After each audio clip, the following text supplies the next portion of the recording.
Der Start ist erfolgt zum dritten Rennen, dem Rennen der Fleischer-Innung Frankfurt am Main. An die Spitze setzt sich Beltanus, weiter innen außen Eternal Power und kann da ganz an der Außenseite mit weiter innen Next Style. Das ist das erste Quartett an der Spitze.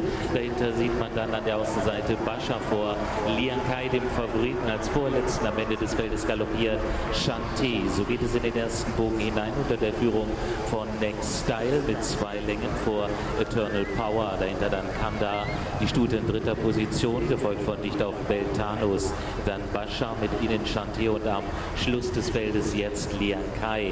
Die Pferde sind in der Gegenseite. Next Style jetzt mit einem Vorteil von 2,5, 3 Längen vorne vor an zweiter Position Eternal Power.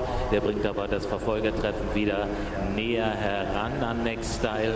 Kanda dann außen daneben in dritter Position, vor weiter ihnen Beltanus. Dahinter sieht man dann außen Bascha.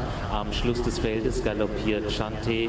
Lian Kai kommt jetzt vom letzten Platz weg und ist um Aufschluss bemüht. Die Pferde gleich ausgangs der Gegenseite. Next Style weiter vorne mit einer Länge jetzt noch vor Eternal Power in zweiter Position. Kanda ist dahinter dann auf dem dritten Platz, vor ihnen Beltanus. Dahinter dann Bascha und Lian Kai und Chanté verlieren wir jetzt am Ende des Feldes. Aber vorne wird das Tempo verschärft. Eternal Power an der Spitze, vor ihnen Beltanus, weiter außen Kanda, ganz an der Außenseite Bascha. Wo bleibt Lian Kai? Auf den letzten 400 Metern. Es geht um den Knick. An der Spitze ist Eternal Power. Eternal Power vor Beltanus, dahinter Bascha. Und jetzt wird Lian Kai nach ganz außen beordert. 4 Pferde jetzt in Linie. Bascha an der Außenseite mit Lian Kai greift jetzt an. Lian Kai mit Bascha. Bascha, Lian Kai, Bascha. Lian Kai vor Bascha. Lian Kai, Bascha zieht wieder an. Lian Kai wird aber nach Hause kommen. Lian Kai gewinnt dieses Rennen vor Bascha. Dahinter dann schon Abstand bis zu Beltanus vor Eternal Power.